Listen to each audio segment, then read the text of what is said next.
Welcome to Olive Branch. I'm your host, Nicole, with Faizan Haq, filling in for Fatima Lodi. Today we have a special show focusing on the Holocaust, in which 11 million individuals were put to the death camps. Holocaust is usually understood as a Jewish issue. As much as it is a Jewish issue, but it was a tragedy of humanity. So many people, millions of them, losing their lives about nothing but just because they belonged somewhere or they believed in something. It is a tragedy that we shall never forget, and this is what this program is all about. Welcome to our show.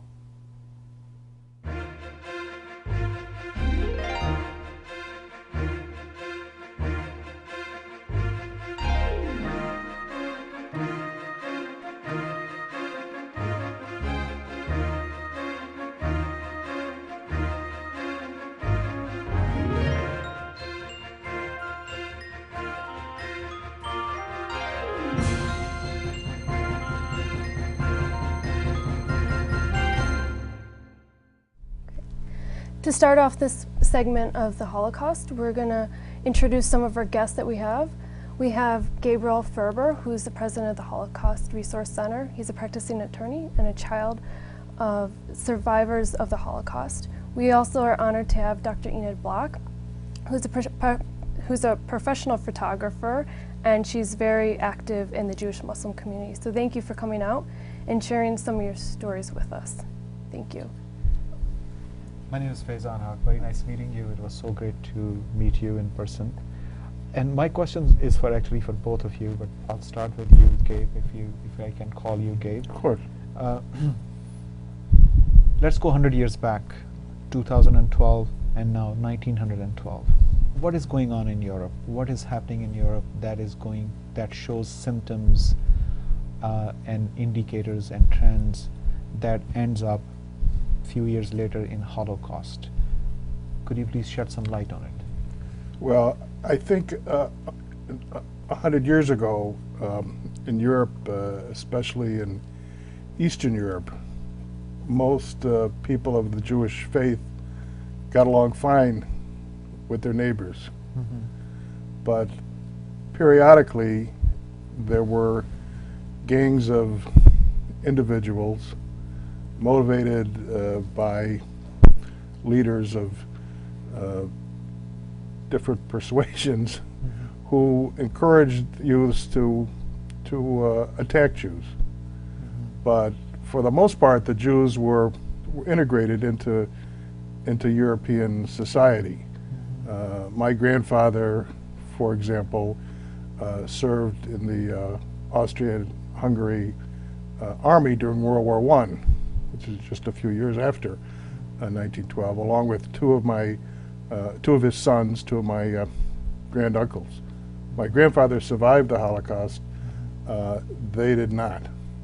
But unfortunately, when you talk about the Holocaust and the sources of the discrimination that led up to it, mm-hmm. you have to start with animosity generated by the Christian Church, who labeled people of the Jewish faith as Christ killers, and never wanted them to forget it. Mm-hmm. And they were motivated by the leadership in their communities, which were often priests of Catholic churches or Protestant churches, who encouraged them to punish the Jews for the sin that had happened 2,000 years ago. So there was a history of anti-Semitism, and that was already there in Europe. There was a feelings. Enid, what do you think? What was going on? What is the history in Europe of anti-Semitism? Well, you know, the Jews were always thought of as outsiders. They didn't fit into feudal society.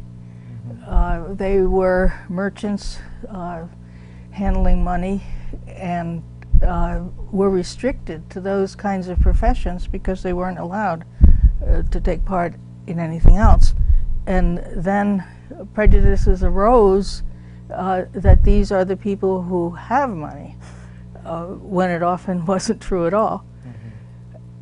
Mm-hmm. Yeah, the Jews are definitely always remembered. I think as it the depended a ones. lot in which country actually you were in at the time. Mm-hmm. I think Jews in the Polish community, places like Krakow and Warsaw, were fairly integrated into the Polish community. They looked at their Polish neighbors as any other neighbor. My grandfather was a painter, and I'm sure he had, Polish customers who hired him to paint. As you got further east in the Pale of Russia, you had Jews living in really isolated villages that Dr. Bloch, kind of alluded to, and they were being victimized by Cossacks and other groups of people on a much larger scale. But in the major cities of Europe, at least 100 years ago, most Jews, my sense is, were integrated into the society. Although there was always an undercurrent of anti-Semitism and distrust for strangers in that sense. Yeah, I would say that by 1912 in Germany, Jews thought of themselves as German citizens, were proud of it. Many did fight in the First World War and were proud of that service, fighting on the German side. After 1848 in Germany, in the revolutions of 1848, Jews were given the rights of citizenship of other German citizens, and they enjoyed that and could not have foreseen really what was coming. It was with the onset of World War I and then its aftermath, which was quite disastrous for German society, that groups like the Nazis that were forming, National Socialists, with Hitler one of their first members, took the Jews to be the reason for the defeat of Germany in World War I. And that was really the beginning of organized attempts to decimate the Jewish population. When we know you both come here today and you have stories of your family and of friends that you may know, would you, Mr. Ferber, would you like to explain kind of one of the stories of what happened to your family and kind of the devastation that they had to go through and how you remember it? Sure. Well,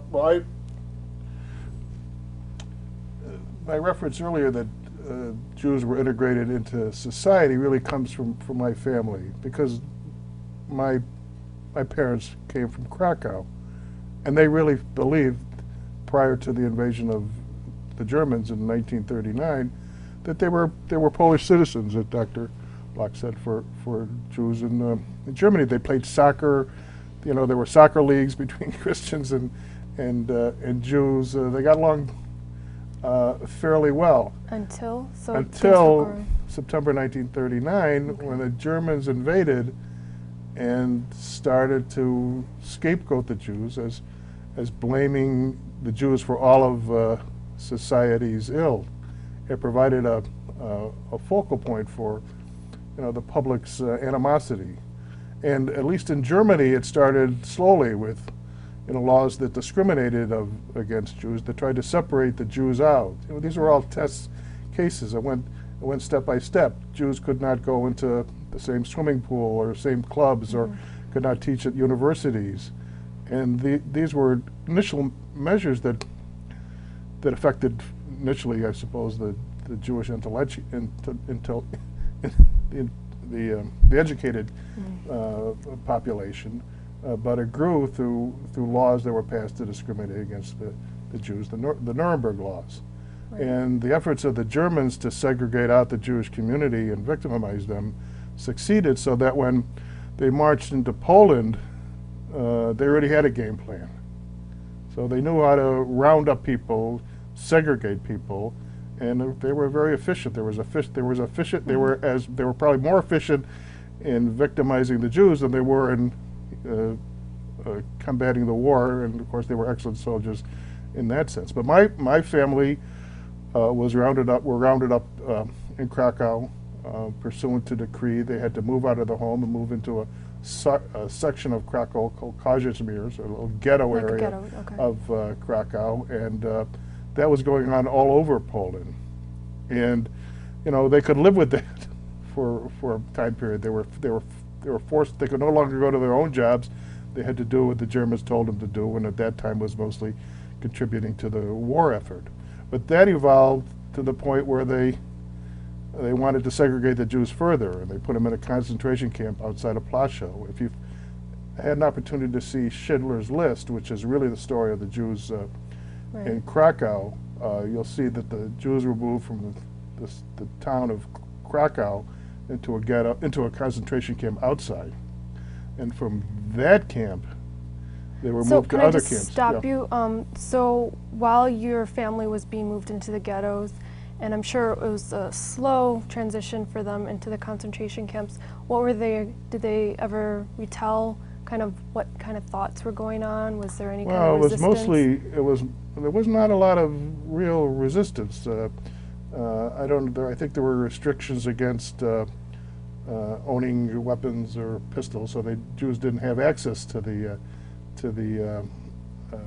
these kind of weapons. But more significantly, they were victimized by the top soldiers in the German army, and there were a lot of them, and they came in and they essentially took over and forced you out of your house on bayonets. And this came as a shocking surprise to the civilian population. The reality is they didn't know what hit them. Right. Now, before they could think about organizing a resistance, and later in time they did organize resistance, they were already rounded up. Mm-hmm. So it's like soldiers coming to your house here and out of the blue pulling you out, making you wear a star or some other symbol to identify you as being different from everybody else, and rounding you up. And that happened to my family. So one of the primary emotions they suffered was fear, right. and the second is to protect members of the family to the extent they could. You said your child of survivors? Yes. So what concentration camp were they in, and how did they survive? Luck. Both luck. My mother was in the Plaszow camp outside of Krakow. Mm-hmm. She was transferred to Auschwitz, and she was a strong young woman. She was 17 at the end of the war, and she went to labor camps. So she moved from one labor camp to another, ultimately ending up near the end of the war in a labor camp called Flossenburg. And the Germans were in a panic at that time near the end of the war. The Russians were invading from the east, the Allies were coming from the west, and they didn't know what to do with the Jews in the camps. They didn't really want to waste bullets on killing Jews, and they couldn't keep them in the camps where they had built the crematoria and the gas chambers because they were being taken by the Allies. So they marched Jews all over the country. My mother joined a march that had started out near Auschwitz, and by the time I reached Flossenburg, which is in southern Germany, my mother and 30 other women joined that march, ultimately being liberated in a small town in Czechoslovakia called Prokatice by a unit of the Third Army under General Patton. Okay. But it was I think there was always hope. There was, first of all, they couldn't believe what was happening to them, and second, they thought it would get better. It wasn't until Jews were being sent to the gas chambers that they realized what this was the end. But those Jews who did not go to the gas chambers thought somehow they would survive. We'll come back with more to discuss on this issue with you and Dr. Enid Bloch. Just take a short break.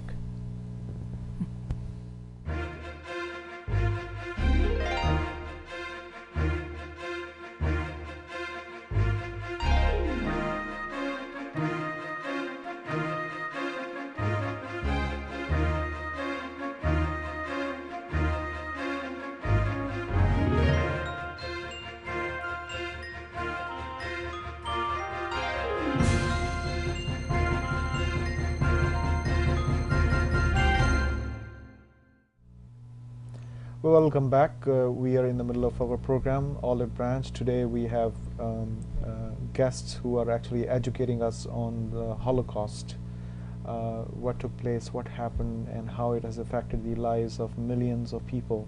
So my next question is from Enid. Enid, if you could please tell us the story that you discovered while you were interviewing somebody and how it led to an elaborated work by you. So if you can please shed some light on Sure. that. In the mid-1980s, when I was living in New Jersey, a woman that I knew as a kindergarten aide, my child was in kindergarten, called me up and asked if I would translate a letter that she had received from Germany. And she thought maybe it could be put in a Jewish literary magazine that I was editing. But when I saw what the letter was, that it concerned her imprisonment in concentration camps, I thought, well, there's a story here much larger than this letter. And I asked her about it. And it turned out to be the first time since she had arrived in this country after World War II that she had spoken about what had happened to her. She and other survivors had wanted to talk, but were told by Americans, no, put it behind you, start a new life. Right. No one wanted to hear, and so they didn't talk.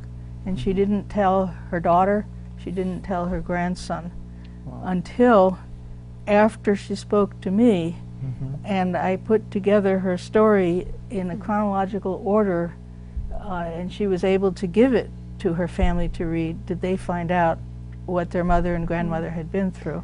How long was it since she had actually went through the Holocaust and then had enough courage to then tell that and share that with you? It was 40 years. She was 11 years old in Germany when Hitler came to power in 1933, and her sister was 13. It's amazing how quickly things happened after Hitler became chancellor. Immediately in the schools, the children who had been her friends for years would no longer speak to her. The teacher wouldn't call on her. She had to sit in the back of the classroom till the time came when she couldn't go to school at all. She had lived in a small city near Hanover. When things got bad, her family moved into the city itself. Then in 1941, the Jews of Hanover, who numbered about 2,400, were rounded up and then sent to the Riga ghetto in Latvia. Both in the place that they were rounded up, which actually was a Jewish school that she had attended, and they were kept in the basement, and people were always being hung in the courtyard. In the ghetto itself, she and her sister had to work as slave laborers. They would go to work every day. Things that we can hardly imagine took place there. There were days when every 10th person, everyone lined up, and every 10th person would be hung. There were days when somebody would look at them and say, Rex, go to the right, Lynx, go to the left, and you were either going to your death or you were going to continue working, and they never knew how that was going to end up. The worst day in the ghetto itself occurred when everyone was sent to work, and then the children who had come with their parents into the ghetto were all rounded up, stuffed into cattle cars, and left in the broiling sun for days until there was no more noise coming from the children. And then my friend's sister, I should mention their names, they are Gertrude Sonnenberg, born Mikkelson, and her sister Herta Adler, also Mikkelson. The sister by then had become a nurse. They were 19 and 21 when they were sent to Riga. And as a nurse, she was given the task of taking the children's bodies out of the trains. They were by now covered with maggots. And these were children, precious children that she knew. And imagine having to do that. It took her a lot longer to talk about what had happened to her than her sister because her experience was even worse. There was starvation. You could be hung or shot if you brought any food into the ghetto. But because they were starving, Gertrude did bring in, when she could, crusts of bread or whatever she had found when she was working to give to her parents. As these stories flooded out of her in a chaotic kind of way, she really was doing it at the risk of her life. Her blood pressure would go over 200, but she refused to stop because once she had started talking, then she felt she had to bear witness to what had happened.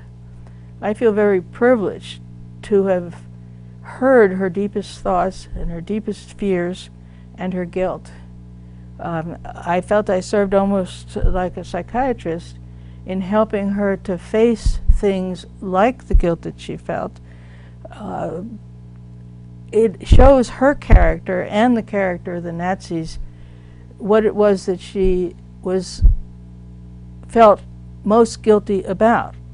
And I thought when she finally was saying, well, I'm going to tell you this terrible, terrible thing that I did, I thought she was going to say, I stole food from starving people or something of that sort. But it wasn't like that. What she told me is that one day she was put in a wagon as one of a dozen people who were to be driven off to be shot. She jumped out of the wagon. She was caught again. She jumped out again and ran away.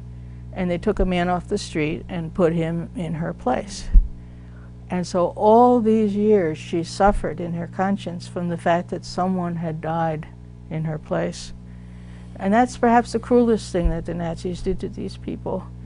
These good people had to spend their lives regretting actions which were not their fault. I'm sure it must be very, very difficult to tell these stories, but as you know, that a lot of people, they have heard of Holocaust, but they have not heard the experiences. And we want all the communities, and especially the Muslim community, to understand what Holocaust means for the Jewish community, what it means and how it affects them. So that brings our and I believe your resource center is a great place to actually learn from it, learn from about this experience, and where there's a lot of resources available. So if you could please tell us something about your resource center. I appreciate that, Faizan. Thank you. You know, it's almost a cliche to say that education will solve the world's problems, but that we actually have that kind of a philosophy at the Holocaust Resource Center. The evil that was the Holocaust is so enormous that it should be ingrained in the memory of people, not just Jewish people, but of humanity, that one group of people could do this to another. There is extensive documentation for the Holocaust. There are many documentaries, and some of the best documentary evidence comes from the Germans themselves. Oh, yes. They took pride in their evil. They took pride in the efficiency of their evil. It's incredible. So anyone who doubts that the Holocaust occurred just has to look at the films taken by the German government at the time, and it's all laid out there. The testimony at the Nuremberg trials, documents the evil. And what we do at the Holocaust Resource Center is try to make that information available to the people of Western New York. And our biggest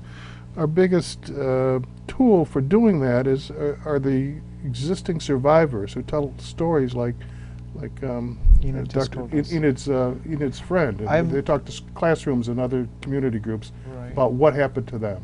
I'm very thankful for sharing that with us. I would like to know that what do you know about what were the role of Muslims during all this, what was happening in North Africa, other places? What was happening? Well, there's a limitation on the scholarship of that part of the Holocaust. But you remember that the Germans invaded North Africa, and there were many Muslim communities in North Africa, Algiers, Tunis, throughout North Africa was the population, and many Jews lived there as well, and they got along for hundreds of years as neighbors. And when the Germans invaded North Africa, they undertook the same policy of actions against the Jews that they did in the rest of the Europe. The Jews were taken out of North Africa and shipped to the concentration camps in Central Europe. But there were instances when Muslim neighbors protected and hid their Jewish neighbors. And it's a remarkable testament to their humanity. Not their just being Muslims, but being, you know, decent human beings who would do that. And I think the scholarship in that area is just evolving now. But there are many, I think there are many documented incidents where that has occurred. And I believe there's something. There is a book written about the efforts of Turkish people to help Jews escaping from the Nazis, and they did help. Oh, wow. Really, yes. Many people were trying to get out of Northern Europe and to come through Turkey to make their way elsewhere, and the Turks protected them. So we have basically just scratched the surface of this, but we really thank you for taking time out from your schedule to come and speak to us. We would like to talk more, and in future I hope that you can spare some time, and maybe we can have some Holocaust survivor come and talk to us as well. So we'll see if we can organize yet another program, another recording that where we can document this. And we really thank you for your time. Nicole, you... Yes, thank you, Mr. Ferber, and thank you, Dr. Enid Bloch, for coming on to our show. It's a great pleasure to have you on and to hear some of these stories that many people probably haven't heard. So we hope that this gives a lot of information and changes the minds of others who might not know about this. So Well, thank you very much for the opportunity. It's appreciated. Thank you.